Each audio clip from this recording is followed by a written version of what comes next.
आज दोन्ही हप्ते एकत्र सगळ्या लाडक्या बहिणी खुश होत आहेत आज। आणि मार्च महिन्याचा जो एकत्रित हप्ता आहे 3000 सन्मान निधीचा हा आज आपण महिलांच्या थेट खात्यामध्ये वितरित करत आहोत। साधारणपणे 2,52,00,000 इतक्या महिलांना आपण हा लाभ आज आम्ही DBTच्या माध्यमातून आम्ही वितरित करत आहोत। आणि साधारणपणे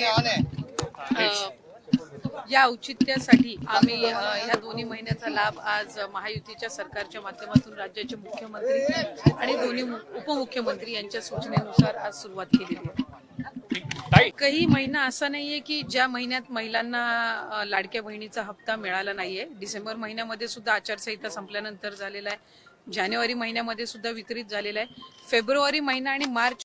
लाडक्या बहिणीसाठी अतिशय महत्त्वाची बातमी आहे। आपण बघत आहोत की कमेंट्समध्ये सुद्धा आलेला आहे की आता लाडक्या बहिणींना आज पैसे वाटपाचा कार्यक्रम सुरू झालेला आहे आणि भरपूर लाडक्या बहिणींच्या खात्यामध्ये पैसे हे जमा झालेले आहेत। सोबतच लाडक्या बहिणींना 2100 रुपयांचा मेसेज सुद्धा उद्या 17 मार्चला सकाळी 9 वाजून पुढे जे काय आहे ते वाटप सुरू होणार आहे। लाडक्या बहिणींना आज बघा मार्च आणि फेब्रुवारी महिन्याचे हप्ते अजून यायला सुरुवात आहेच। भरपूर लाडक्या बहिणींना उद्या आपल्याला एप्रिलचा 2100 रुपयांचा हप्ता हा पाहायला मिळणार आहे। तर सर्व लाडक्या बहिणींना खुशखबर आहे, परंतु काही लाडक्या बहिणींना इथं वगळण्यात येणार आहे। तर त्या कोणत्या लाडक्या बहिणीत आपण डिटेलमध्ये पाहणार आहोत। स्वतः अदिती तटकरे मॅडम यांनी माध्यमांशी बोलताना सांगितलेलं आहे की कोणत्या लाडक्या बहिणींना आपण 2100 रुपये देणार आहोत आणि त्याचा निर्णय पक्का केलेला आहे आणि कोणत्या बँकेत आणि कोणत्या जिल्ह्यात हे पैसे येणार आहेत याची संपूर्ण माहिती, डिटेल माहिती आपल्याला स्वतः अदिती तटकरे मॅडम यांनी माध्यमांशी बोलताना दिलेली आहे। आपण सर्व डिटेल माहिती या व्हिडिओमध्ये पाहणार आहोत। ज्यांना 2100 रुपये एप्रिलचा हप्ता पाहिजे असेल त्यांनी हा व्हिडिओ संपूर्ण पहा, तरच तुम्हाला हे जे काही एप्रिलचा 2100 आहे ते मिळतील, अन्यथा तुम्हाला पैसे येण्यास प्रॉब्लेम होईल, तुमचं नाव यादीतून काढण्यात येणार आहे। त्यामुळे व्हिडिओ संपूर्ण पहा, कारण लाडक्या बहिणींना अतिशय आनंदाची बातमी म्हणजे लाडक्या बहिणींना गॅस सिलेंडरचे पैसे आणि 2100 रुपये हे सोबतच मिळणार आहे। त्यामुळे सर्व लाडक्या बहिणींना अतिशय आनंद झालेला आहे। भरपूर लाडक्या बहिणींच्या मोबाईलवरती उद्या आपल्याला 2100 रुपयांचा मेसेज पाहायला मिळणार आहे। तर आपण जाणून घेऊया डिटेलमध्ये कोणत्या अशा लाडक्या बहिणी आहेत ज्यांच्या मोबाईलवरती हा मेसेज येणार आहे। कारण अदिती तटकरे मॅडम यांनी सांगितलं आहे ज्या लाडक्या बहिणी आपल्याला नियमांमध्ये बसत असतील अशाच लाडक्या बहिणींना जे काय आहे ते पैसे मिळणार आहेत। अर्ज पडताळणी सुरू केलेली आहे आणि लाडक्या बहिणींना माहिती आहे की ज्या अर्ज पडताळणीमध्ये बसतील अशाच लाडक्या बहिणींना 2100 रुपये देण्याचा निर्णय हा सरकार घेणार आहे। कारण हा निर्णय खूप मोठा असल्या कारणानं सरकार याच्यावरती काटकसरीने अर्ज पडताळणी करूनच परखूनच पुढे पैसे वाटपाचा कार्यक्रम हा करत आहे। तर सर्व लाडक्या बहिणींना एक विनंती आहे की काही महत्त्वाची कागदपत्रे जे आता अदिती तटकरे मॅडम आपल्याला सांगतील ते काढून घ्यावे, जसं की उत्पन्नाचा दाखला, रेशन कार्डची KYC आणि सोबत इतर काही महत्त्वाच्या अपडेट्स स्वतः अदिती तटकरे मॅडम यांनी दिलेले आहेत। 4 ते 5 नियम आपल्याला लाडक्या बहिणींनी जे काय आहे ते सांगितले आहेत। सोबतच मुख्यमंत्र्यांनी हे सुद्धा सांगितलं की घरकुल जी योजना आहे त्याच्यामध्ये आपण आता त्याचा जो हप्ता आहे तो वाढवलेला आहे आणि तो सुद्धा तुम्हाला लवकरच वितरित करण्यात येणार आहे।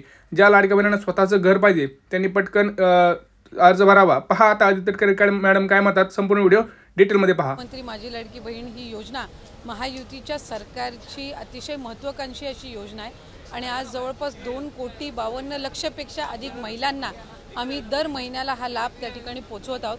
खरं तर विरोधकांनी तर अशा पद्धतीच्या सुद्धा वावड्या उठवल्या होत्या किंवा अशा पद्धतीचा सुद्धा अपप्रचार सुरू केला होता की निवडणुका झाल्यानंतर महायुतीचं सरकार आल्यानंतर महायुतीचं सरकार ही योजना बंद करेल, अशा पद्धतीचा अपप्रचार त्यांनी सुरू केला होता।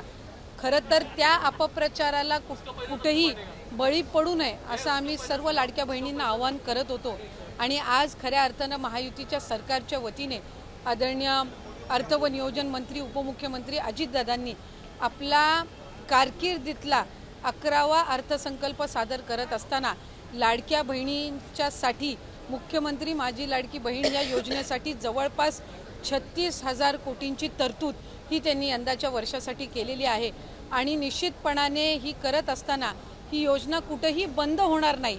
जो प्रचार विरोधकांकडून करण्यात आलेला होता की डिसेंबर महिन्यानंतर या योजनेचा लाभ मिळणार नाही, या उलट जानेवारी असेल त्याचबरोबर फेब्रुवारी आणि मार्च महिन्याचा एकत्रित असा लाभ याचं वितरण सुद्धा आम्ही 2 दिवसापूर्वीच सुरू केलेलं आहे आणि लाडक्या बहिणींच्या खात्यामध्ये फेब्रुवारी महिन्याचे 1500 हे त्या ठिकाणी 2 दिवसातच पोहोचलेले आहेत आणि मार्च महिन्याचे 1500 सुद्धा ते पोहोचवण्याचं काम सुद्धा प्रगतीपथावर आहे।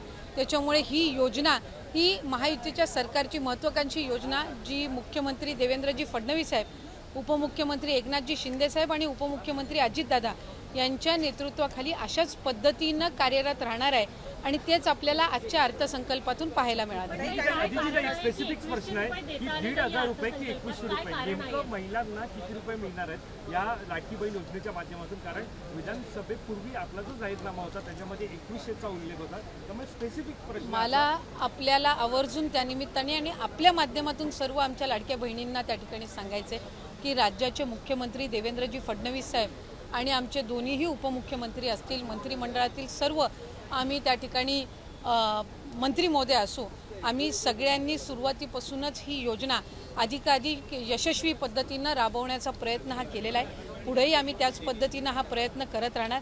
1500चा हप्ता हा महिलांच्या थेट खात्यामध्ये निवडणुकीच्या नंतर सुद्धा जवळपास 3 ते 4 हप्ते हे महिलांच्या खात्यामध्ये आज वितरित झालेले आहेत आणि त्याची प्रक्रिया सुरू आहे। अशाच पद्धतीने ही योजना पुढेही सुरू राहणार आहे। 2100च्या बाबतीतली जी भूमिका आहे ती राज्याचे मुख्यमंत्री देवेंद्र फडणवीस साहेबांनी, अजितदादांनी, शिंदे साहेबांनी सुद्धा वेळोवेळी मांडलेली आहे। एखादी महत्त्वाकांक्षी योजना ज्या वेळेला आपण आणत असतो त्यावेळेला त्याचा योग्य तो निर्णय राज्याचे मुख्यमंत्री आणि महायुतीचं सरकार ज्या वेळेला घेईल त्यावेळेला विभागाच्या वतीने आम्ही ते निश्चितपणाने या ठिकाणी घोषित करू। आज 1500चा लाभ देत असताना सुरुवातीला तर विरोधक म्हणायचे की हे 1500 पण तुम्हाला मिळणार नाहीत, पण त्यानंतर आम्ही ही योजना यशस्वीरित्या राबवली। त्याच्यानंतर म्हणायचे की निवडणुकीच्या नंतर ही योजना बंद होणार, पण आज 2,52,00,000 महिलांपर्यंत आम्ही हा लाभ त्या ठिकाणी पोहोचवत आहोत आणि आज 36,000 कोटींची जी तरतूद अर्थसंकल्पामध्ये करण्यात आलेली आहे जेणेकरून ही योजना अशाच पद्धतीनं पुढे सुरू राहावी। त्यामुळे आम्ही कुठलाही महायुतीच्या सरकारने लाडक्या बहिणींना दगाफटका दिलेला नाहीये।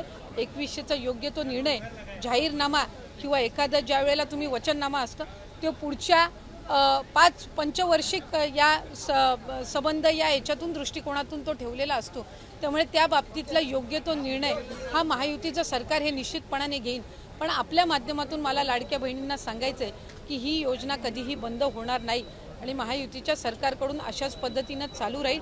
या उलट या अर्थसंकल्पामध्ये महिलांना आर्थिकरित्या सक्षम करण्याच्या दृष्टिकोनातून उमेद भवन असतील, अस्मिता भवन असेल, त्याचबरोबर त्यांना सक्षम करण्याच्या दृष्टीतून आर्थिक साक्षरता आणणं असेल, हे सगळे उपक्रम हाती घेण्यासाठी सुद्धा भरीव तरतूद ही या अर्थसंकल्पामध्ये केलेली आहे। त्यामुळे महिलांना अधिकाधिक सक्षम करण्याच्या दृष्टिकोनातून आम्ही काम करत आहोत।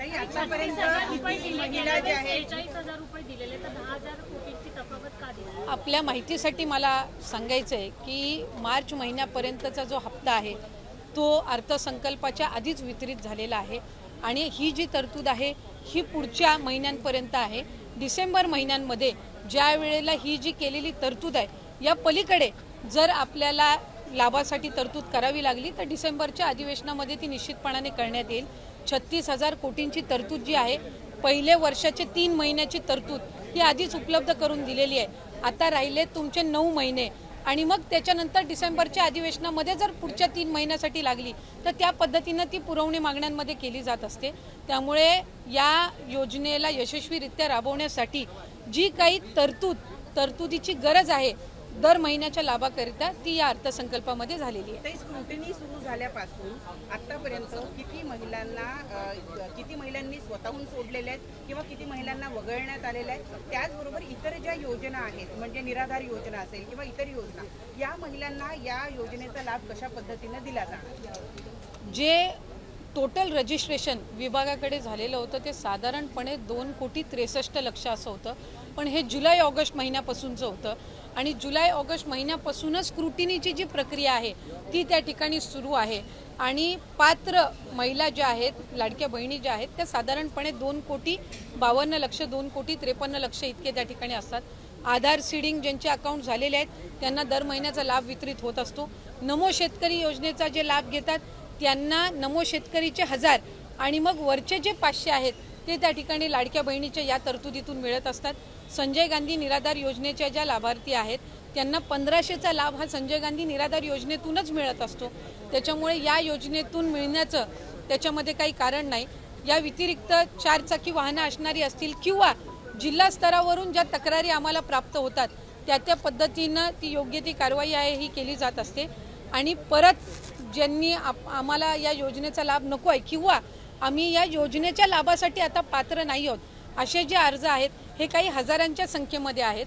त्याच्यामुळे गेल्याही महिन्यात साधारणपणे 2,40,00,000पेक्षा अधिक महिलांच्या खात्यामध्ये हा लाभ वितरित झालेला होता आणि यंदाच्याही महिन्यामध्ये साधारणपणे तितकाच आकडा आधार सीडिंग जसे जसे होत जातात त्यानुसार त्या पात्र भगिनींच्या खात्यामध्ये जमा होत राहील। एक आरोप विरोधकांकडून असंही केला गेला, विधान परिषदेत सुद्धा चर्चा झाली की निकष आधीच ठरलेले होते, मग अंमलबजावणी करताना कुठे गडबड झाली का किंवा सरकारी तिजोरीतला पैसा नियमबाह्य वापरण्यात आला का त्याच्यासाठी, जर इतक्या महिला आता अपात्र होत असतील? नाही, एक तर मला आपल्या माध्यमातून स्पष्ट करायचं आहे की स्क्रुटिनी ही आम्ही सुरुवातीपासूनच करत आलेलो आहोत, याच्यामध्ये काही वेगळं नाही आहे। इतर विभागांचा डेटा ॲक्सेस करण्याचा अधिकार हा कुठल्याही एका विभागाला नसतो। उदाहरणार्थ महिला व बालविकास विभाग आहे आणि आम्हाला जर कृषी विभागातल्या नमो शेतकरीचा जर डेटाचा ॲक्सेस असेल तर तो आम्ही परस्पर घेऊ शकत नाही, आम्हाला तो त्या विभागाकडूनच प्राप्त होणं हे अपेक्षित असतं। परिवहन विभागाकडून जर एखादा तुम्हाला डेटा हवा असेल तर तो तुम्हाला परिवहन विभागाकडूनच मिळेल, त्याला स्वतंत्र तो डेटा ॲक्सेस करण्याचा अधिकार हा कुठल्याही विभागाला किंवा महिला व बालविकास विभागालाही त्या ठिकाणी नसतो। त्यामुळे सुरुवातीपासून याची स्क्रुटिनी होत गेलेली आहे। मूळ 2,63,00,000पेक्षा अधिक रजिस्ट्रेशन झालेलं होतं आणि सुरुवातीपासूनच जर आपण बघितलं तर लाभार्थ्यांची संख्या ही 2,40,00,000 किंवा 2,50,00,000 2,52,00,000 इतकी राहिलेली आहे। याचा अर्थ असा की स्क्रुटिनीची प्रोसिजर सुरुवातीपासून चाललेली आहे। प्रत्येक विभागाकडनं जी आपण माहिती मागवतो त्याच्यामध्ये ऑक्टोबर, नोव्हेंबर, डिसेंबर महिना आचारसंहितेचा कालावधी होता। हा वगळता जशी जशी आमच्याकडे त्या विभागांकडनं माहिती येते त्या पद्धतीनं आम्ही ते पुढचं DBT करायच्या आधी योग्य ती कारवाई असते ती करत असतो। त्यामुळे कुठल्याही पात्र जी निकषांमध्ये पात्र आहे एकही निकष न बदलता जी महिला पात्र आहे त्यांच्यावर अन्याय हा कधी या विभागाच्या किंवा महायुतीच्या सरकारकडून झालेला नाही। धन्यवाद।